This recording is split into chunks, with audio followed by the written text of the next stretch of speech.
रामकृष्ण हरी मंडळी, मी विद्या देशपांडे तुमचं स्वागत करते माझ्या अजून एका नवीन ब्लॉग मध्ये। तर मी मजेत आहे, तुम्ही मजेत असाल अशी मी प्रार्थना करते देवाला, आणि तुम्ही राहावत प्रसन्न, आनंदी, सुखी आणि समाधानी।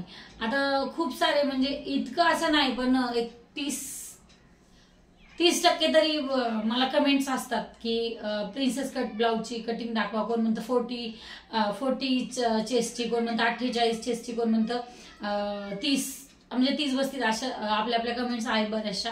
पण काय होतं की शिकवण्यासारखं खूप सारं आहे, पण सगळ्यांना स्टिचिंग मध्ये आनंद आहे की नाही मला माहित नाही, सगळ्यांनाच आवडतं की नाही माहित नाही। पण आज मला सांगायचं म्हटलं तर आज माझ्याकडे पहिल्यांदी म्हणजे एवढा मोठा ब्लाऊज आला आहे, म्हणजे 49 चेस्ट आहे।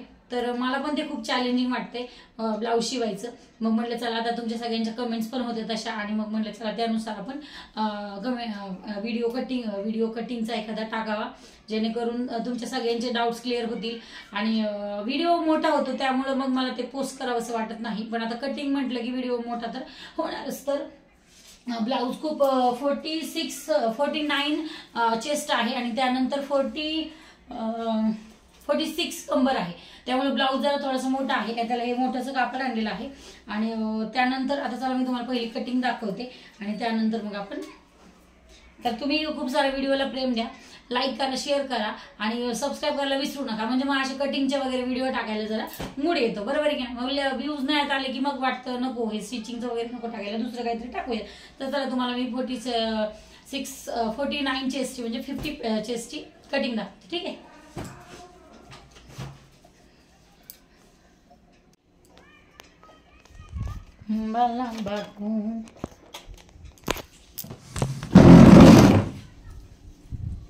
माझं कुठं गेलं ते स्टार्ट ना, आपल्याला 2 दिवस झालं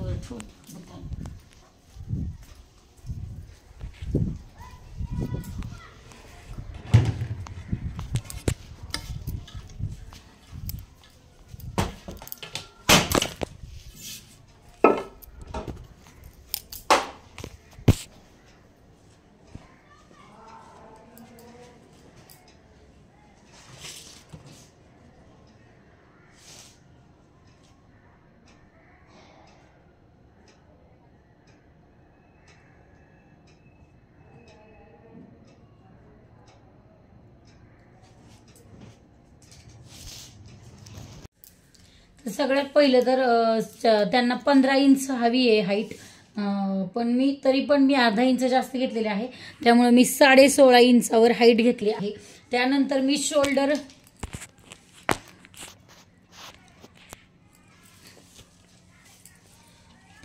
शोल्डर घेणार आहे, 7 इंचाचा शोल्डर घेणार आहे। आता हेल्दी आहेत त्यामुळं मी माझ्या मनाने शोल्डर घेतलेला आहे थोडा जास्त।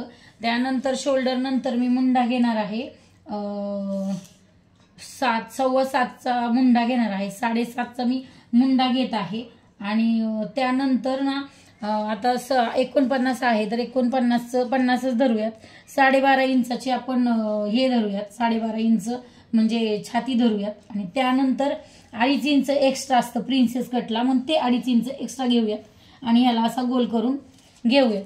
कंबर 46 आहे, पण ते आपण साईडला कटिंग पण करू शकतो। आणि इथं मी मुंढ्याला 1.5 इंच देत आहे मुंढ्याला, आणि इथं आकार देऊन छान असं आकार देऊन घेत आहे। त्यानंतर आकार दिल्याच्या नंतर आपल्याला द्यायचं आहे टक्स पॉईंट। आता टक्स पॉईंटला म्हणायला गेलं ना तर मी काय एवढं अंदाज लावत बसत नाही, पण टक्स पॉईंट मी आता हे थोडा मोठा ब्लाऊज असल्यामुळं मी 6 इंचावर देऊ इच्छिते टक्स पॉईंट, आणि त्यानंतर वरती जरा 5.5 इंचावर देत आहे टक्स पॉईंट। आता मी इतका मोठ्या मापाचा ब्लाऊज पहिल्यांदा शिवलेला आहे, आणि गळ्याची रुंदी मी अजून म्हणजे किती घ्यायची असं मी अजून ठरवलेलं नाहीये, पण 3 इंचाची घेऊ शकते मी गळा रुंदी। आणि गळ्याचा आकार किती घ्यायचा आहे अजून मी ठरवलेलं नाहीये, त्यामुळं गळ्याचा आपण शेवटी वगैरे देऊयात। आणि त्यानंतर दुसरं म्हणजे हा फ्रंट पार्ट आता हा बाजूला सारूयात आपण, आणि त्यानंतर इथंच मी दुसरं माप टाकणार आहे, पाठीमागच्या साईडचं माप टाकणार आहे। तर पाठीमागच्या माप टाकण्याला हे असंच करायचं आहे। इथं मी नेहमी ब्लाऊज जर डीप गळ्याचा असेल ना तर 1/2 इंच मी फक्त असं 1/2 इंच देते, उतार देते इथं, जेणेकरून ब्लाऊज उतरत नाही दोन्हीकडेही, त्यासाठी मी इथंच हातावरच कटिंग करून घेत असते। यावेळेस मी हा कापड अस्तर खूप जास्त आणलेला आहे, इकडं पण तसंच पुढच्याला 7.5 इंचावर देऊन घ्यायचा। मुंड्याला आकार आणि इथं 15 इंचाला देऊन घ्यायचा. 15 म्हणजे आपला 12.5 13 14 15 15वर पूर्ण द्यायचा घेऊन 12.5 इंच होईल. आणि 12.5 इंच झाल्याच्या नंतर इथं पुढं जो फ्रंटला आकार द्यायचा आहे ना तो फक्त म्हणजे 1 इंचावर द्यायचा आहे. म्हणजे हा बरोबर पुढचा आकार येऊन जातो. 1 इंचावरच मी नेहमी देते. त्यानंतर प्रिन्सेस कट जर सांगायचं गेलं ना तर ब्लाऊज शिवताना पुढचा जो आता आपण 16.5 घेतलेला आहे ना त्याला आपण 16.5ला एक अर्धा इंच जास्त घेतला तरी चालतो. म्हणजे टक्स पॉईंटमध्ये म्हणजे शिलाईमध्ये किंवा ह्याच्यामध्ये ते जाऊ शकतं. आणि प्रिन्सेस कट शिवण्याच्या वेळेला परत अर्धा 1 इंच पुढे वाढवायचं. म्हणजे आपण आता 15 घेतलाय ना तर 16 घ्यायचा. आणि ऑलरेडीच मी ह्याचं माप जरा जास्तच घेतलेलं आहे कारण मला असं वाटतंय की हा ब्लाऊज खूप मोठा आहे आणि फर्स्ट टाइम आहे त्यामुळं माझ्यासाठी मी म्हटलं ना हे चॅलेंजच आहे. खूप मोठ्या मापाचा ब्लाऊज आहे हा. तर मी 16 म्हणजे 1 इंच अजून वाढवून घेतलेला आहे इथं कारण टक्समध्ये बऱ्यापैकी आपलं जातं त्यामुळे मी 16 घेतलेला आहे. इथं आपल्याला पहिलं प्रिन्सेस कटसाठी पहिला पॉईंट द्यायचा आहे 5 वर दिलेला आहे मी हा. आणि त्यानंतर इथं अर्धा इंच घ्यायचं आणि इथं 2 इंच घेऊ शकतो आपण 2 किंवा 1.25 पण माझ्या दृष्टीने हा जरा मोठा ब्लाऊज आहे त्यामुळे मी जरा जास्तच घेत आहे. इथून परत 5 इंचावर द्यायचा बस पॉईंट द्यायचा आणि तिथून फक्त असा आकार द्यायचा. तर मला हिकडच्या हाताने द्यायला येणार पण मी हा पहिलं कटिंग करून घेते आणि मग हिथलं कटिंग झाल्याच्या नंतर तुम्हाला मी हे दाखवते. तर हा जो आकार आहे तो अजून आलेला नाहीये पण मी तुम्हाला असं समोर घेऊन दाखवते कारण मला ह्या हाताने करता येईना. चला तर हे अशा पद्धतीने आपलं होऊन जाईल. तर अशा पद्धतीने मी आकार देऊन घेतलेला आहे. काहीच नाही करायचं फक्त इकडे अर्धा इंच जो घेतलेला आहे तो अर्धा इंच असं इकडे अर्धा इंच अरे हा खूप जास्त झाला जरासा. तर हा असं इथं वरती आकार द्यायचा आणि इथं घेऊन असा मस्त असं इथं आकार द्यायचा. आता पुढचा गळा आपण किती घ्यायचा आहे अजून मी तरी त्यांना कसा आवडतो किंवा काहीच मी ठरवलेलं नाहीये त्यामुळं ऑलमोस्ट 6.5चा वगैरे आपण घेऊया. आणि ह्याला गोल आकार नंतर म्हणजे गळ्याचा आकार मी देईल नंतर. तर हा झाला प्रिन्सेस कटचा हा फ्रंट पार्ट हा वाला झाला आणि तो झाला बॅकवाला पार्ट. नेहमी फ्रंट पार्ट करताना 1 इंच एक्स्ट्राच घेते मी कारण मग हे इथं नंतर शिवण्यामध्ये कमी येऊ शकतं. त्यामुळं बेसिकच आहे एवढं काही रॉकेट सायन्स नाही आहे माझ्या दृष्टीने. तर जर नवीन येत नाही तोपर्यंत ठीक आहे पण परत यायला लागलं ना की काहीच जड जात नाही. फक्त इथं थोडंसं व्यवस्थित कटिंग करायचं इथं अशी पट्टी अशी गेली पाहिजे. मी तर माझ्या दृष्टीने खूप सोपं आहे मला असं वाटतं प्रिन्सेस कट ब्लाऊज शिवायला. आणि गळा काय अजून कटिंग केलेला नाहीये. आता हे सगळं कटिंग केल्यावर मी तुम्हाला आता त्यांचा गळा जो आहे ना तो गळा त्यांचा म्हणजे पुढचा गळा खूप मोठा आहे 8चा आहे 8चा. मला खूप वाटते मी एवढं काही कधी शिवलेलं नाहीये पण मी थोडासा कमीच घेते. आणि मी हे सीडीचं जे माप आहे ना सीडी आणलेली आहे म्हणजे या सीडीने गोल आकार असं छान येतो म्हणून मी नेहमी ह्या सीडीचा वापर करते गळ्याला आकार देण्यासाठी. ह्याने खूप छान असा गळा येतो असं मला तरी वाटते. त्यामुळं मी ते ज्या भेटतात त्या ह्या नाहीत आणल्या मी त्या बाहेर भेटतात बघा दुकानांमध्ये पट्ट्या वगैरे असतात त्या पट्ट्या नाही आहेत. आणि हा जो आकार आहे तो देऊन घ्यायचा. आणि नंतर इकडची कटिंग झाली म्हणायची म्हटलं तर इकडच्या गळ्याला त्यांचा गळा पाठीमागून खालून 5 आहे तर शिवायला अर्धा इंच याप्रमाणे असा आपण त्याला आकार देऊयात. आणि त्यानंतर गळा रुंदी 3.5 इंचावर घेऊयात. 3.5 इंचावर घेऊन आपण ही परत गोल असं इथं ठेवूयात. सगळ्यात सोपं आहे. कुणाकडे पण सीडी असती आता शक्यतो नाहीत भेटत पण ह्या सीडीचा वापर करून आपण गळ्याला छान असा आकार देऊ शकतो असं मला तरी वाटते. आता तुम्ही तुमच्या पद्धतीने तुमच्या घरी प्लेट असेल काय असेल तर तुम्ही त्या पद्धतीने आकार देऊ शकता. तुमच्याकडे जे अवेलेबल आहे त्याने तुम्ही आकार द्या म्हणजे जेणेकरून तुम्हाला सोपं जाईल. आता याला मी डोरी वगैरे लावायचा प्रयत्न करील. तर अशा पद्धतीने आपण ह्याला असं गळ्याची कटिंग करून घेतलेली आहे.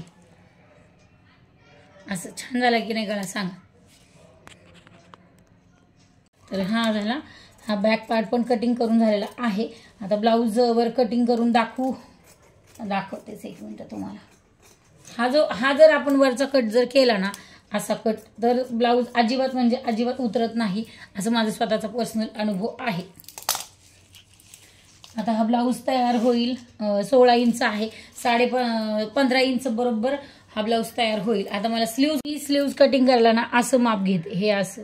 आता इथं आलं हे 7 पर्यंत मग हा टेप परत असा थोडासा इथं असं करायचा टेप असा परत घुमवायचा 7 आलं आणि घुमवल्याच्या नंतर परत असा इथं असा घ्यायचा. तर हे 14 येते. अर्धा इंच शिवण्यात जाईल, अर्धा इंच हिथं जाईल, अर्धा इंच हे 1 इंच कट करायचं आणि 14 येते. तर 13 इंचाची केली तरी होती, पण 12.5-13 इंचाची कटिंग करायची स्लीव. म्हणजे काय म्हणतात ती घडी 13.5 इंचाची आपण घ्यायची. 13 इंचाची घेतली तरी चालेल, 12.5-13 इंचाची. पण मी 13 इंचाची घेते, कारण आता फर्स्ट टाइम हा शिवतोय ना, म्हणजे मग चूक व्हायला नको. एवढ्या मोठ्याचा ब्लाऊज, एवढ्या मोठ्या मापाचा ब्लाऊज मी फर्स्ट टाइम शिवते, त्यामुळे मी 13 इंचाची घडी घेतलेली आहे. आणि त्यानंतर स्लीव्ज म्हणायला गेलं ना, तर स्लीव्ज मला शिवायच्या आहेत ना, तर स्लीव्ज त्यांनी काही सांगितलेलं नाहीये, पण मी माझ्या मनाने असं बोलले की त्यांना की मी 11 इंचाची वगैरे 10.5 इंचापर्यंतची स्लीव्ज त्यांना मी शिवून देणार आहे.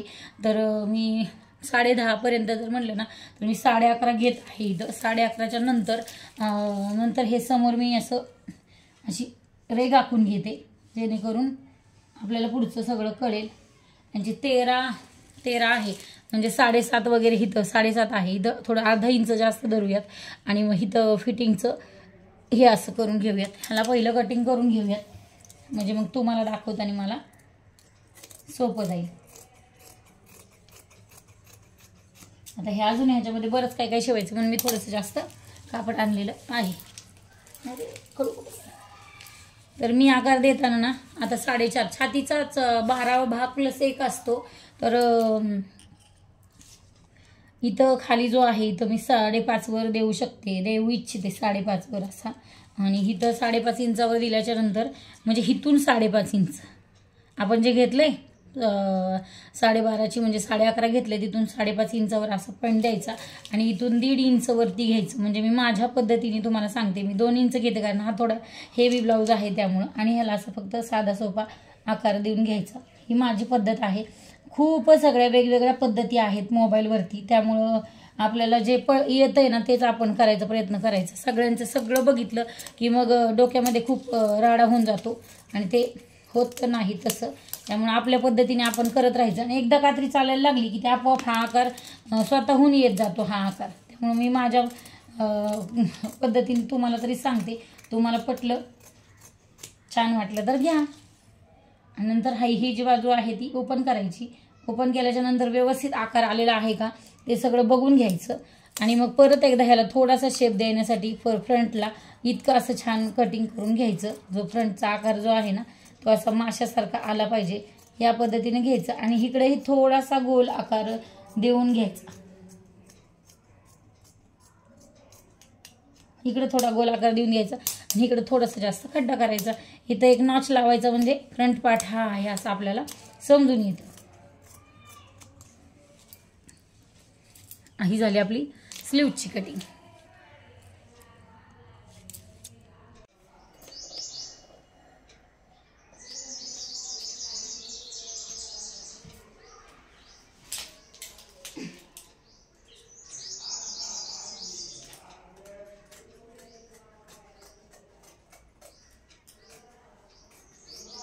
आता हा ब्लाऊज मी कटिंग करून घेत आहे. अर्धा इंच वगैरे साईडला सोडून असं कटिंग करून घेतलं ना तरी होऊन जातं.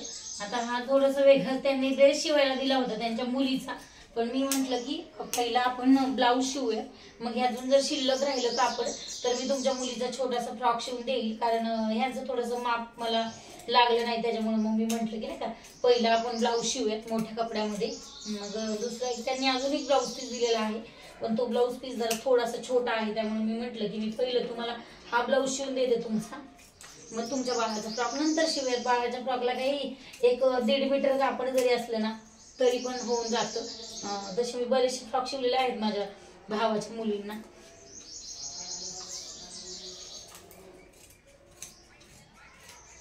आता भरपूर कापड आहे अजून शिल्लक, त्याच्यामध्ये होऊन जाईल बाळाचा फ्रॉक पण, असं काही नाहीये. पण सगळ्यात मेजर म्हणजे महत्वाचं काम हे होतं की आपल्याला इकडे नॉच परत लगेच देऊन घ्यायचा, म्हणजे परत झंझट राहत नाही.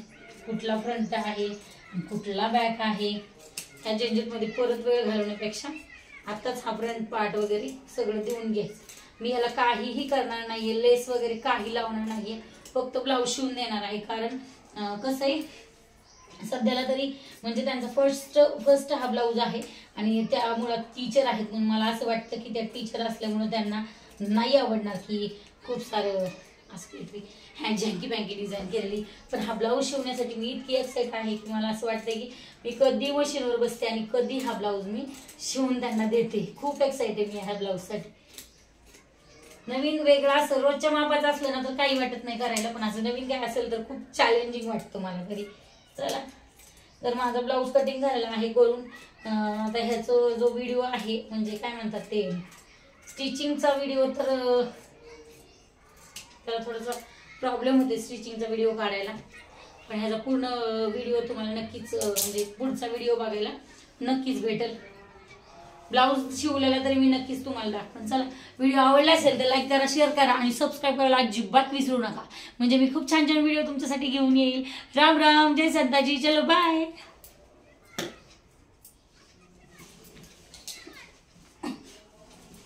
नमस्ते राम.